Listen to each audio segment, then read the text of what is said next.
tonight our time is very, very limited. So I want to thank the chairman for his kind introduction.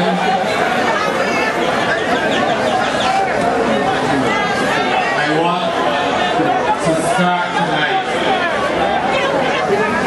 by thanking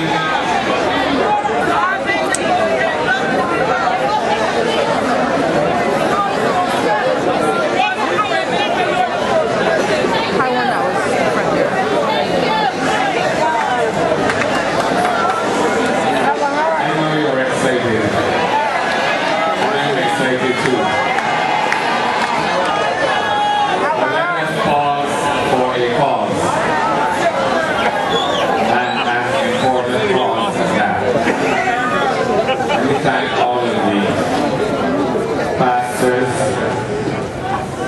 and the members of the Christian community who came home tonight to pray for.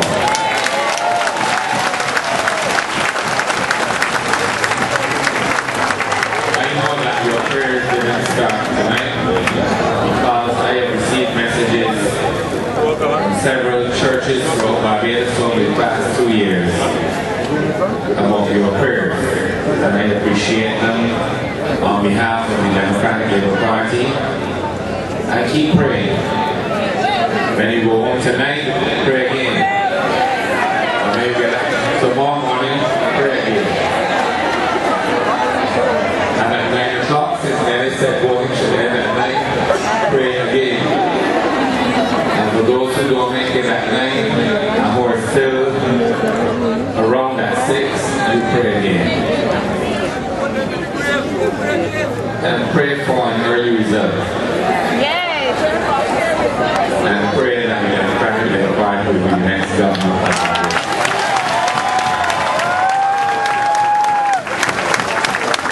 I'm not asking you to do that because of me. Because in a sense, you know, I spent 15 months out in the highways and byways of Barbados. And we started with nothing. Despite what the Prime Minister says and the impression that is given, we started our campaign in October 2006 as almost a broken party with nothing. Except these 30 or 29 candidates along with me.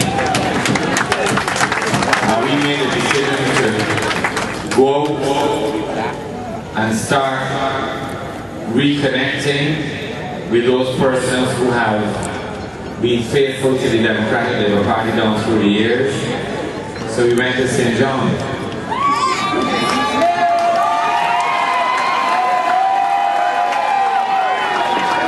And we went to St. Lucie. And then we covered St. Philip,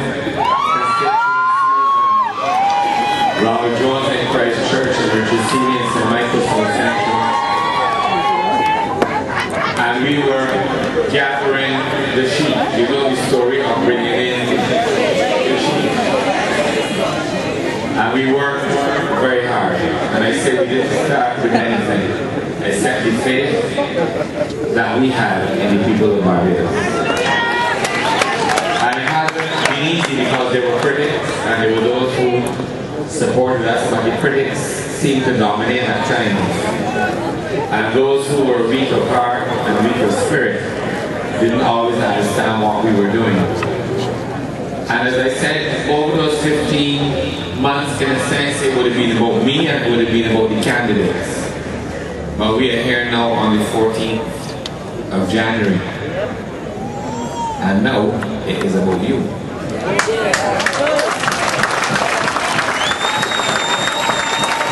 It's not about me anymore because even if I delivered a speech that inspired you, and even if all of the other 29 of us did things that inspired you, you have to internalize all of that. But only you can go in the polling booth tomorrow. I can't go for you, and the other 29 Democratic Party candidates can't go for you.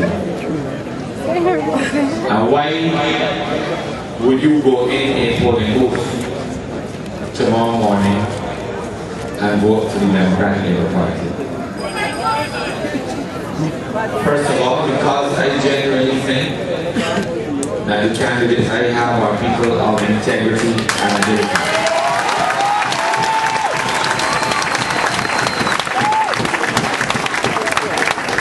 The second point is that despite our challenges, and I stand under the shadow tonight of the great, very excellent Earl Walton Barrow. Despite our challenges, at this time in our political history, the Democratic Labour Party is better for Barbados.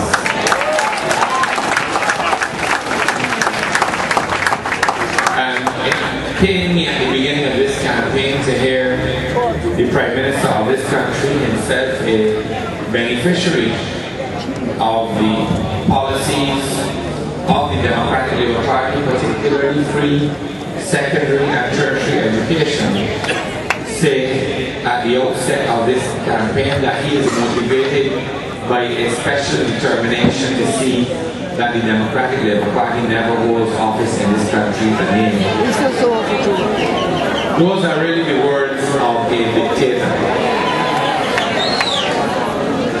And the only thing that stands between Barbados becoming a dictatorship and a one-man show and a one-party state is what you do in the ballot box tomorrow.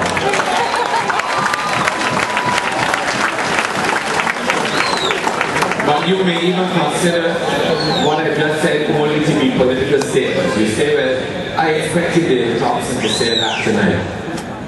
I expected him to say that the ALP is a great party. I expected him to say that something is wrong with going after. And I expect him to say that this is about you.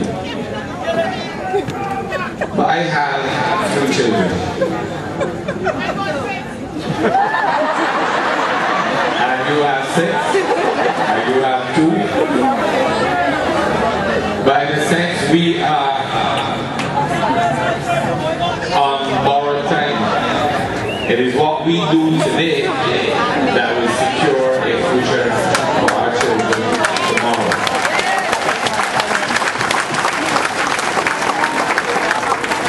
Our children have to live in Barbados. And if they get up every morning to complaints by their parents that they cannot even feed their families, then something is wrong with Barbados. If our own children get university degrees and are better off than our grandparents were, and still can't buy land in Barbados, and cannot afford to build a house, then it means that something is wrong with Barbados.